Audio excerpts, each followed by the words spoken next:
रामभाऊ सातपुते यांचं मतरूपी मतातून पराभव झालेला आहे, पण जनतेच्या मनातून रामभाऊ सातपुते यांचा पराभव झालेला नाहीये. जनता त्यांना अजूनही आमदार मानते आणि आम्हाला तर कधीच वाटलं नाही की त्यांचा पराभव झालेला आहे. आमच्या माळेवाडी भागामध्ये बघा ना, अजिबात काय सोयी सुविधा नाहीत. एवढ्या वेळा त्या पाणी पुरवठ्याच्या स्कीमला वरून पैसे आणण्यात आले. शासनाने अनेक वेळा निधी दिला, पण निधी कुठं गेला ते तळ तसंच पडलेलं आहे. त्या तळ्याचा कागद कुठं गेलाय काहीच कळत नाही. 2-2, 2.5 कोटी रुपये निधी वरून आला, त्याचं काम अपूर्ण आहे, त्या झालेलं नाहीत. रस्त्यांचे तर एवढ्या समस्या आहेत, छोटे छोटे रस्ते आहेत, तिथली कामं अर्धवट आहेत, रस्त्याला लाईटच्या समस्या आहेत. हे म्हणजे समस्या कंटिन्यू आहेत. जनता दरबार काय असतो, जनतेची कामं कशा प्रकारे केली जातात, जनतेमध्ये भेटून काम करणारं नेतृत्व हे रामभाऊ सातपुते यांच्या माध्यमातून माळशिरस तालुक्याला मिळालं. पण स्थानिक राजकारणाला आम्ही कधीही चांगला आणि वाईट प्रकारचा विरोध केला नाही, चांगला पण केला नाही आणि वाईट पण केला नाही. परंतु आज ती वेळ आली आहे, किती दिवस अन्याय सहन करायचा. अन्याय करणाऱ्यापेक्षा अन्याय सहन करणाराही तेवढाच गुन्हेगार असतो. मग विकास होत असताना आमचं गाव माळेवाडी गाव का मागं पडतंय की त्याच्याकडे लक्ष दिलं नाही कोणी. असं वाटतंय की आपण म्हणजे अकलूजच्या जवळ राहतोय, पण ते माळेवाडी गाव असं वाटतं की कुठंतरी लांब विदर्भात आहे वगैरे. उमेदवार म्हणून जनतेसमोर जातो त्यावेळेस जनता आपल्याला सगळ्या गोष्टी मोकळेपणाने सांगते, पण अकलूजमध्ये तसं नाहीये. जनता बोलायला घाबरते थोडीशी. नमस्कार, प्रभात न्यूज मध्ये स्वागत. आपण बघतोय अकलूज नगर परिषद. खरं तर अतिशय चुरशीची निवडणूक त्या ठिकाणी आपल्याला पाहायला मिळते. आरोप प्रत्यारोप, अनेक विकास कामासंदर्भात असणाऱ्या समस्या आणि येथील असणारे जे काही उद्भवलेले प्रश्न हे त्या संदर्भात आपण अनेक उमेदवारांपर्यंत पोहोचतोय. ज्या उमेदवारांच्या गाठीभेटी पडतात त्यांना आपण बोलतो करतोय, नेमक्या समस्या काय आहेत, विकास झालाय का, विकास झाला नाही, या संदर्भात सर्व गोष्टींचा आपण त्या ठिकाणी आढावा घेतोय. आज आपल्यासोबत प्रभाग क्रमांक 13 अकलूज नगर परिषद जे इच्छुक उमेदवार किंवा ज्यांनी उमेदवारी अर्ज भरलेला आहे त्या ठिकाणी त्यांच्यासोबत आज गप्पा मारत आपल्यासोबत आहेत अमित टिळेकर सर. खरं तर सर आमच्या या खास मुलाखतीमध्ये तुमचं स्वागत आहे. प्रथमतः तुमची आम्हाला ओळख सांगा. नमस्कार, मी अमित टिळेकर, अकलूज नगर परिषद प्रभाग क्रमांक 13 मधून भारतीय जनता पार्टी मार्फत उमेदवारी अर्ज दाखल केला आहे. त्या ठिकाणी अमित सर, एकंदरीत तुम्ही आज भारतीय जनता पार्टी या पक्षाकडून प्रभाग क्रमांक 13 मधून अर्ज भरलाय. खरं तर अनेक दिवसापासून म्हणल्यापेक्षा अनेक वर्षापासून अकलूजच्या ग्राम पंचायतीवरती मोहिते पाटील कुटुंबाचं असं प्रभुत्व आहे, याच्याकडे कसं बघताय? ऍक्च्युली आता मला काय बोलायचंय की आमचं माळेवाडी गाव आहे. माळेवाडी गाव अकलूज नगर परिषदला जोडलं गेलं आणि माळेवाडी गाव जोडल्यानंतर अकलूज नगर परिषदची स्थापना झाली. 2021 साली माळेवाडी हे गाव अकलूजला जोडलं. तिथपासून माळेवाडीचा कोणताच विकास झाला नाही. मला स्थानिक समस्या तर खूप आहेत, पण स्थानिक समस्यांबरोबर इथले रस्ते, लाईट, अनेक समस्या आहेत. आता आपण ज्यावेळेस उमेदवार म्हणून जनतेसमोर जातो त्यावेळेस जनता आपल्याला सगळ्या गोष्टी मोकळेपणाने सांगते, पण अकलूजमध्ये तसं नाहीये. जनता बोलायला घाबरते थोडीशी. मला असं कोणाबद्दल बोलायचं नाही की ती कोणाला घाबरते काय, पण तिथल्या समस्या खूप म्हणजे प्रभावी आहेत. रस्ते नाही आहेत, तिथं लॅम्प्स नाही आहेत, छोटे छोटे बल्ब आहेत, उजेड पडत नाही त्याचा. पण आता आपण ज्या प्रकारे विकास व्हायला पाहिजे होता त्या प्रकारे माळेवाडीचा आमच्या विकास झालेला नाहीये.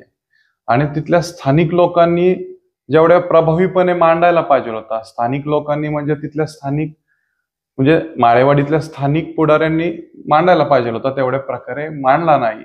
मला माळेवाडी भागातून अनेक ठिकाणावरून फोन आलेले आहेत की तुम्ही नगर परिषदला उमेदवार म्हणून भारतीय जनता पार्टीतर्फे तुम्ही उभे राहा, आमच्या समस्या मांडा, कारण आमचं ऐकून कोण घेत नाही.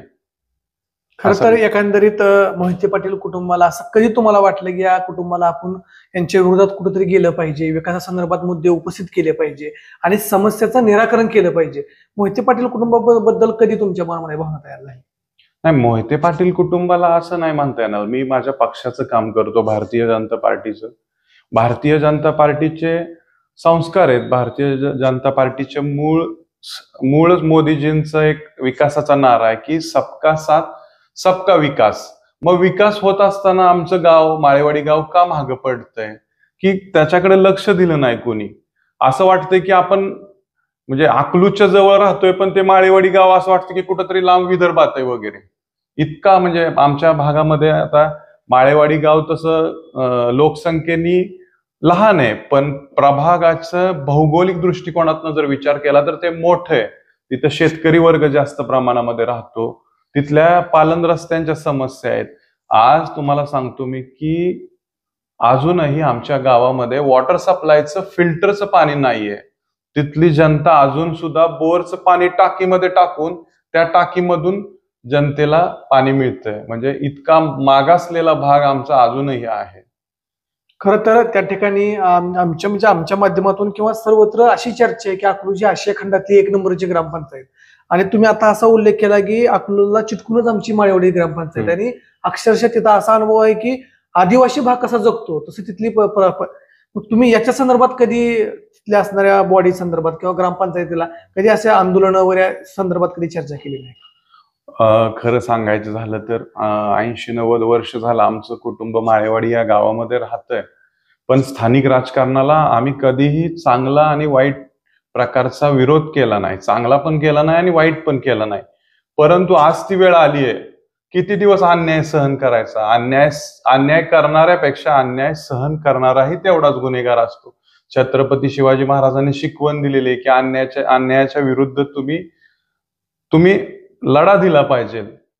खरं तर एका ठिकाणी तुम्ही बघितलं की आज तुम्ही अन्यायाच्या विरोधात लढताय, आणि भारतीय जनता पार्टीकडून आता एक मोहिते पाटलांच्या विरोधात राम सातपुते हे एक नवीनच आव्हान त्यांच्या समोर येत आहे, आणि तुम्हाला ते आव्हान त्यांच्या समोर टिकेल का असं वाटतंय? आदरणीय रामभाऊ सातपुते साहेबांचं काम पाहता जनता त्यांच्या पाठीमागे आहे. त्यांना विधानसभेला चांगलं मतदान झालंय, आणि सातपुते साहेबांचं जर सांगायला जावं तर एक सामान्य माणूस, एक कोणीही जरी फोन लावला तरी ते लगेच फोन उचलतात, जनतेच्या समस्या जाणून घेतात. अशा प्रकारचं नेतृत्व ह्या माळशिरस तालुक्याने पहिल्यांदा पाहिलं की जनता दरबार काय असतो, जनतेची कामं कशा प्रकारे केली जातात, जनतेमध्ये भेटून काम करणारं नेतृत्व हे रामभाऊ सातपुते यांच्या माध्यमातून माळशिरस तालुक्याला मिळालं. रामभाऊ सातपुते कोणाला वाटतं की तो माझा भाऊ आहे, कोणाला वाटतं माझा मुलगा आहे, कोणाला वाटतं माझा मित्र आहे. एक सर्वसामान्य कुटुंबातला मी अमित टिळेकर, मला भारतीय जनता पार्टीचं सरचिटणीस केलं त्यांनी. मंडलचं सरचिटणीस आहे मी, आणि माझ्यावर अनेक प्रकारच्या पक्षाच्या जबाबदाऱ्या आहेत. आणि मला त्यांनी नगर परिषदचं पण तिकीट दिलं भारतीय जनता पार्टीचं, की मी स्वतः मोदीजींचा विकास, देवेंद्रजी फडणवीस साहेबांचा विकास, सोलापूर जिल्ह्याचे पालकमंत्री माननीय श्री जयभाऊजी गोरे साहेब यांच्या विकासाला प्रेरित होऊन मीही माझ्या भागाचा विकास केला पाहिजे अशी माझ्या मनामध्ये इच्छा आहे. आणि मी त्या प्रकारे माझा तर विजय नक्की होणारच आहे, कारण लोकांचा एवढा मोठा प्रतिसाद आहे. लोक एवढी मला रोज फोन करतात, भेटतात, आणि लोकांना एक तरुण चेहरा पाहिजे की जो त्यांच्या समस्या त्यांच्यामध्ये येऊन सोडवेल.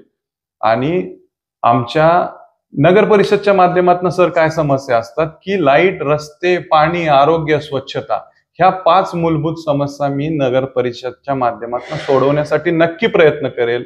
व रामभाऊजी सातपुते साहेब असतील, त्यांनी एवढे आरोग्याचे प्रश्न सोडवले, लोकांचे मोठे मोठे ऑपरेशन केले. त्यांच्या माध्यमातून जनतेचे तालुक्यातले काय प्रश्न असतील ते सोडवण्यासाठी मी नक्की प्रयत्न करेल. खरं तर अकलूजची अशी ओळख आहे की महाराष्ट्रातली सर्वात मोठी ग्रामपंचायत आणि एक चांगलं आयडॉल असणारं गाव, परंतु तुम्ही म्हणताय की तो विकास झाला नाही. अनेक जे भाग आहेत ते जसेच्या तसेच आहेत. तिथे समस्या लाईटीची असेल, असा कोणता तुम्हाला भाग वाटतो की तिथं अजून कसला विकासच झाला नाही?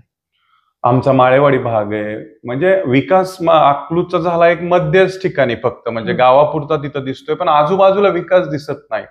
मी विकास झालाय नाहीच झाला असं म्हणत नाही, परंतु आसपास ज्या प्रकारे विस्तारित विकास व्हायला पाहिजे होता, विकास कोणता भाग असं वाटतो तुम्हाला? आमच्या माळेवाडी भागामध्ये बघा ना, अजिबात काय सुविधा नाहीत. एवढ्या वेळा त्या पाणी पुरवठ्याच्या स्कीमला वरून पैसे आणण्यात आले, शासनाने अनेक वेळा निधी दिला, पण निधी कुठं गेला? ते तळ तसंच पडलेलं आहे. त्या तळ्यातला कागद कुठं गेलाय काहीच कळत नाही. 2-2, 2.5 कोटी रुपये निधी वरून आला, त्याचं काम अपूर्ण आहे, त्या झालेलं नाही. तर रस्त्यांचे तर एवढ्या समस्या आहेत, छोटे छोटे रस्ते आहेत, तिथली कामं अर्धवट आहेत, रस्त्याला लाईटच्या समस्या आहेत. हे म्हणजे समस्या कंटिन्यू आहेत. बरं तिथले लोकप्रतिनिधी मांडत नाहीत वरती जाऊन. बरं मांडलं तर तिथून काहीतरी आणता येईल, फंड्स आणता येतील, पण माळेवाडी गावाकडे पूर्ण दुर्लक्षित केलेलं गाव आहे माळेवाडी. मग आता जनता त्यांना स्वीकारणार का पुन्हा? मला तर वाटत नाही की जुन्या लोकांना जनता स्वीकारेल. मी भारतीय जनता पार्टीचा एक तरुण युवा कार्यकर्ता म्हणून जनतेला आवाहन करतोय की माझ्या पाठीमागे तुम्ही खंबीरपणे उभे राहा. मतदानातून तुम्ही मला निवडून द्या. मी तुमच्या भागातले सर्व प्रश्न सोडवेल. खरं तर एकंदरीत तुम्ही बघायला गेला तर रस्त्याचा खूप बिकट प्रश्न सगळ्याच माध्यमातून दाखवला जातोय.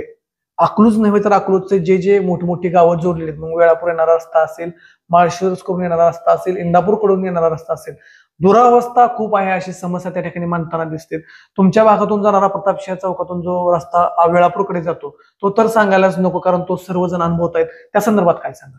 तो खराब झालाय. त्याचं आता काय कामाचं टेंडर आहे ते काय मला शासकीय एवढं मला माहित नाही. सार्वजनिक बांधकामच्या माध्यमातून तो रस्ता होईल, पण आमच्या माळेवाडी गावातल्या अंतर्गत रस्त्यांचा तर गंभीर प्रश्न आहे. सर तुम्हाला माहित नसेल, माळेवाडी गावातून जे गटारीचं पाणी येतं ते गटारीचं पाणी डायरेक्ट प्रमुख रस्त्यावर येतं. मला असंच दिवाळीच्या कालावधीमध्ये एक फोन आला की अकलूज नगर परिषदेला अनेक वेळा तक्रार करूनही ते गटारीचं पाणी मेन रोडवरून वाहतंय. मेन रोडवरून शाळेच्या दिशेने जातंय. तिथे एक शाळा आहे जिल्हा परिषदची, त्या शाळेच्या दिशेने विद्यानगर भागातून ते पाणी शाळेच्या दिशेने वाहतंय आणि तिथल्या शाळेतील जाणाऱ्या येणाऱ्या मुलांच्या त्या अंगावर पाणी उडतंय. मग मी तिथं नगर परिषद ऑफिसला लगेच फोन केला. तिथल्या लगेच सीओ साहेबांनी बोलवून घेतलं की काय तो प्रश्न आहे. मग त्यांनी माझा प्रश्न ऐकला आणि लगेच तिथं तो सोडवला. तिथे एक छोटा खड्डा केला आणि ते पाणी त्याच्यामध्ये सोडलं. आता ते पाणी वाहत नाही रस्त्याने. पण अशा छोट्या छोट्या समस्या आहेत. तिथले स्थानिक जे लोक आहेत ज्यांनी इतक्या दिवस नेतृत्व केलं त्या भागाचं, माळेवाडी भागाचं, त्यांनी अजिबात जनतेकडे लक्ष दिलं नाही. आमच्या इथं एक गावठाण म्हणून छोटस मंजूर झालेला भाग आहे, तिथल्या लोकांच्या नावावर अजून जमिनी झालेल्या नाही. तिथली लोक सारखी म्हणजे ते पाठपुरावा करतात, पण तिथल्या स्थानिक लोकांनी, माळेवाडीतल्या स्थानिक लोकांनी त्या समस्येकडे दुर्लक्ष केलंय. ती लोक सगळी माझ्या पाठीमागे आहेत की माननीय जयकुमारजी गोरे साहेब पालकमंत्री आहेत, यांच्या माध्यमातून तुम्ही ते प्रश्न सोडवा. मी त्या प्रश्नाला आज मी तुमच्या माध्यमातून त्यांना आज वचन देतो की लवकर माझे हात तुम्ही बळकट करा, की मला समस्या मांडण्यासाठी तुम्ही नेतृत्व करण्याची संधी द्या. मी तिथं जाऊन नक्कीच ते प्रश्न सोडवून आणील. आणि मला जयकुमारजी भाऊंनी सांगितलेलं आहे की तुम्ही हे झाल्यानंतर माझ्याकडे या, गावठाणचा प्रश्न आपण नक्की सोडवूयात. खरं तर राम सातपुते यांना आम्ही अनेक माध्यमातून एक प्रखर विरोध करताना मोहिते पाटलांना पाहतोय. अनेक गोष्टींवरती, मग दहशतीचा मुद्दा असेल, पतसंस्था कुठेतरी पतसंस्थेतल्या व्यवहारासंदर्भातला विषय असेल, किंवा तेथील असणारा मतदानावरती जो काही प्रेशर किंवा दबाव म्हणतो तो कुठेतरी मतदार व्यक्त होताना दिसत नाही. परंतु तुम्ही असं म्हणताय की मतदार आम्हाला मतदान रूपी मदत करेल, याच्याकडे कसं बघताय तुम्ही? 100% नक्की करेल. लोक समोर येऊन बोलत नाहीयेत, पण लोक भारतीय जनता पार्टीच्या पाठीमागे खंबीरपणे उभा राहतील. मला विश्वास आहे की अकलूज नगर परिषदेवरती नक्की नगराध्यक्ष हा भारतीय जनता पार्टीचाच होईल. आमचे नगराध्यक्ष पदाचे उमेदवार सुशिक्षित आहेत, सुसंस्कृत घरातले आहेत. आम्ही जनतेला आव्हान केलेलं आहे की आमचे सगळे उमेदवार तुम्ही निवडून द्या. ह्या भागाचा नक्की विकास भारतीय जनता पार्टीच्या माध्यमातून रामभाऊ सातपुते यांच्या मार्गदर्शनाखाली नक्की पूर्ण होईल. खरं तर राम सातपुते यांनी सुजय माने पाटील हा चेहरा तुमच्या सोबत दिलेला आहे, कारण इथं प्रस्थापितांसोबत जर अकलूजमध्ये लढायचं असेल तर त्यांचा चेहरा पुढे केला जातोय. खरं तर सुजयभाई यांबद्दल विश्वास आणि मतदानांचा असणारा कौल राहू शकतो? हो नक्की. सुजयभाई माने पाटील एक सुशिक्षित आहेत, म्हणजे एक आश्वासक चेहरा म्हणून त्यांच्याकडे पाहिलं जातं. म्हणजे त्यांचं पक्षाबद्दल चांगलं काम आहे, संघटन कौशल्य आहे त्यांच्याकडं. कार्यकर्त्यांना ते भेटतात, संवाद साधतात, एक टीम वर्क चांगलं करतात. ते अकलूज मंडलचे मंडलाध्यक्ष आहेत, चांगल्या रीतीने भारतीय जनता पार्टीचं ते काम करतात आणि सर्वसामान्य कार्यकर्त्यांना भेटून त्यांच्या समस्या काय आहेत ते जाणून घेतात. आज त्यांच्याच नेतृत्वामध्ये, रामभाऊ सातपुते साहेबांच्या नेतृत्वामध्ये आम्ही त्या ठिकाणी नगर परिषदचं पूर्ण सगळं मतदानाचं प्लॅनिंग असेल, सगळ्या गोष्टी आम्ही पालकमंत्री जयभाऊ गोरेंच्या असतील, सर्वांच्या नेतृत्वामध्ये आम्ही हे चालू आहे आमचं. खरं तर आज भारतीय जनता पार्टीचे तुम्ही बघताय, बिहारची निवडणूक झाली, अनगर सारखी ग्रामपंचायत बिनविरोध झाली, म्हणजे भारतीय जनता पार्टी कुठेतरी विजयाच्या घोडदौडीकडे जाताना दिसते. आणि अकलूजमध्ये त्या ठिकाणी प्रस्थापित घराणं आणि भारतीय जनता पार्टीचा संघर्ष. म्हणजे एका ठिकाणी राम सातपुते हे आताच झालेल्या विधानसभेमध्ये पराभव झाला असून सुद्धा राम सातपुते त्या ठिकाणी एका वेगळ्याच भूमीकडे तुम्हाला एक ऊर्जा द्यायचा प्रयत्न करतात. याच्याकडे कसं बघताय? रामभाऊ सातपुते यांचं मतरूपी मतातून पराभव झालेला आहे, पण जनतेच्या मनातून रामभाऊ सातपुते यांचा पराभव झालेला नाहीये. जनता त्यांना अजूनही आमदार मानते आणि आम्हाला तर कधीच वाटलं नाही की त्यांचा पराभव झालेला आहे. की पराभूत झालेला माणूस हा निराश असतो. रामभाऊ सातपुते साहेब ज्यावेळेस त्यांचा पराभव झाला 5:30 वाजता आम्हाला भेटले आणि त्यांनी एवढी ऊर्जारूपी आम्हाला त्यांनी त्यांच्या भाषणातून सांगितलं की आपल्याला पक्ष कसा वाढवायचा आहे. पराभव झाल्यानंतर त्यांनी 5:30 वाजता प्रेस कॉन्फरन्स घेतली, सभा घेतली आणि आम्हाला सांगितलं की आपल्याला आज जी माळशिरस तालुक्यामध्ये भारतीय जनता पार्टी वाढली आहे, जे लोकांची कामं होत आहेत त्यांच्या माध्यमातून, ही फक्त रामभाऊ सातपुते यांच्याचमुळे होत आहेत. मी तुम्हाला विश्वासाने सांगतो की आज एक आश्वासक म्हणजे आपण म्हणतो ना की एक जिथं गेल्यानंतर प्रश्न सुटतील असा चेहरा म्हणून रामभाऊ सातपुते साहेबांकडे पाहिलं जात आहे. खरं तर तुम्ही इतका आश्वासक बोलताय, पण त्यांना सारखं प्रत्येक तुमचा माळशिरसचा मतदार असो किंवा अकलूजचा मतदार असो, त्यांना उपरा उपरा उपरा हा शब्द देतात. उपरा बघण्यापेक्षा विकासाचा माणूस म्हणून तुम्ही बघताय आणि तुम्ही बोलताय सुद्धा. त्याच्याकडे कसं बघताय? हो, नक्कीच. तसं त्या शब्दातून बोललं नाही पाहिजे ऍक्च्युली, की अखंड महाराष्ट्र आहे आपला. डॉक्टर बाबासाहेब आंबेडकरांनी घटनेतूनच तो अधिकार दिलेला आहे आणि तसं तो शब्द वापरणं अत्यंत चुकीचं आहे. कारण त्यांनी गेल्या 5 वर्षामधले इथली जनता एवढी जोडली गेली की आम्हाला तसं कधीच वाटलं नाही. तुम्ही जो शब्द वापरला, आम्हाला तो शब्द सुद्धा आज मनाला लागला तुम्ही वापरलात ते. कारण त्यांनी एवढं आपुलकी दिली की 5 वर्षामध्ये आपलंसं प्रत्येक घराला वाटणारा तो माणूस आहे. आणि ते जे त्यांच्याबद्दल जे अपप्रचार केला जातोय तो अत्यंत चुकीचा आहे.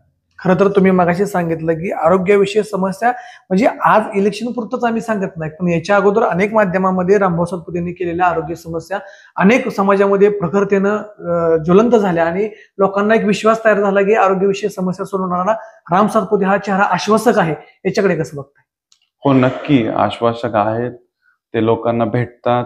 मुख्यमंत्री सहाय्यता निधीतून मदत असू द्यात, चॅरिटेबल ट्रस्टच्या माध्यमातून असू द्यात, स्वतःचे काही त्यांचे मित्रमंडळी हॉस्पिटलच्या माध्यमातून असू द्यात, ते प्रत्येक गोरगरिबांना मदत करतात.